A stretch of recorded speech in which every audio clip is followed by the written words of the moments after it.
So, hello mga kabayan. So, welcome back po ulit sa aking YouTube channel. So, sa video ito, mga kabayan, ay ipapakita po natin kung paano po tayo kumuha ng OFW Pass QR code.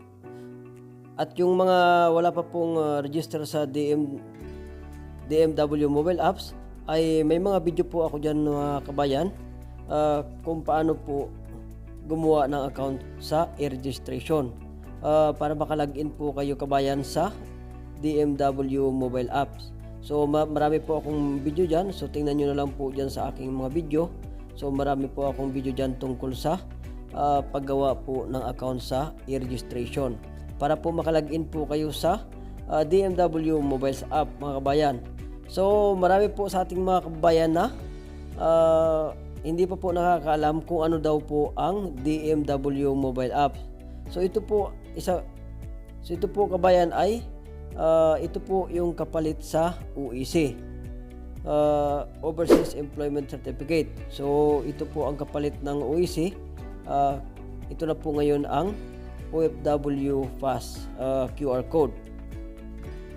So tara mga kabayan, so panoorin po natin kung paano po at makagawa ng OFW Pass at QR code. So tara po mga kabayan.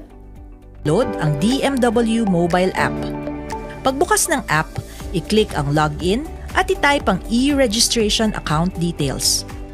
Kapag nakatanggap ng ganitong mensahe, i-click ang register. Mag-register gamit ang mobile number at i-click ang next. Hintayin ang OTP o one-time PIN na matatanggap sa mobile number. I-enter ang OTP na matatanggap sa registered mobile number. Click Submit. Kapag nakita ang success na message sa screen, i-click ang OK. Ang susunod na makikita ay ang Data Privacy Policy. Hinihikayat na ito ay basahin at unawain. Pagkatapos, i-click ang Accept. Matapos mag-register o mag-login, maaari nang mag-apply ng OFW Pass. Ang unang step ay ang passport verification.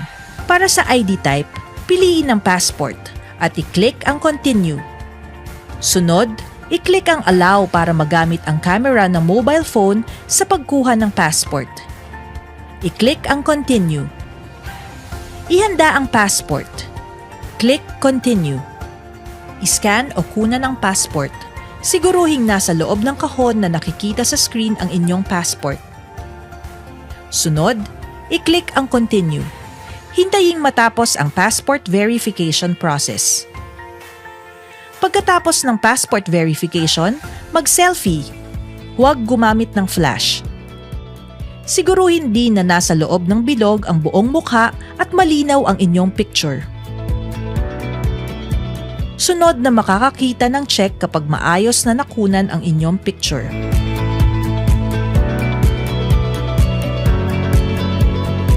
Kapag natanggap na ng system at nag-match ang passport at selfie, magkakaroon na ng OFW Pass account na may lifetime ERN. Para makita ito, i-click ang View OFW Pass. Para maging active at magamit ang OFW Pass sa paglabas ng bansa, kailangan din na i-scan ang visa for verification. Maaari itong magawa sa dalawang paraan. Una, sa pamamagitan ng pop-up notification na lalabas sa OFW page matapos gumawa ng OFW Pass account. Para naman sa matagal nang may account ngunit wala pang inilalagay na visa sa DMW mobile app, maaaring pumunta sa requirements page ng app at i-click ang visa. Sunod ay piliin ang bansa kung saan magtatrabaho. Piliin ang visa para sa ID type. I-click ang Continue. I-scan o kunan ang visa. Siguruhing nasa loob ng kahon na nakikita sa screen ang inyong visa. Sunod, i-review ang visa na nakikita sa screen. Siguruhing malinaw at nababasa ang mga detalye nito. Sunod, i-click ang Continue. Hintaying matapos ang visa verification process. Kapag natanggap na ng system ang visa sa account details, maaari nang magamit ang OFW Pass para makalabas at makapasok sa Pilipinas habang nagtatrabaho sa ibang bansa.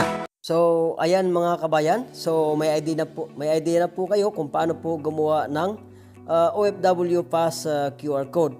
So sa mga kabayan po natin na nahihirapan kung paano po makakuha ng OFW Pass QR code, so may website po sila dyan na ofwpass@dmw.gov.ph. So pwede nyo po puntahan yung website na yan para makagawa po kayo ng e-registration account. So pwede nyo rin po sila i-message dyan sa Facebook sa http://dmw.gov.ph. So may contact din po sila dyan sa WhatsApp. Pwede nyo rin po silang i-WhatsApp sa number na +63 908 32 68344. So pwede nyo po sila dyan i-WhatsApp kung ano po yung problema nyo sa inyong account at paano po kayo makakuha ng OFW Pass. Kung magtatanong po kayo kung ano-ano po ang mga requirements sa mga ganyang mga pagkuha ng OFW Pass. So mayroon po din silang Viber kung saan nyo po sila gustong kontakin ang DMW migrant workers. So mga kabayan, so kontakin nyo na lang po dyan sila sa mga number na nakalagay dyan para makapag-inquire po kayo kung ano ang mga kailangan at paano po gawin ang OFW Pass QR code. So okay po mga kabayan, so hanggang dito na lang po ang aking video. So hanggang sa susunod. Kung gusto nyo po ang aking mga video tulad na ginagawa ko, so please subscribe para po ay ma-notification po kayo pag may bago pong upload ang Pidnik TV. Okay po kabayan? So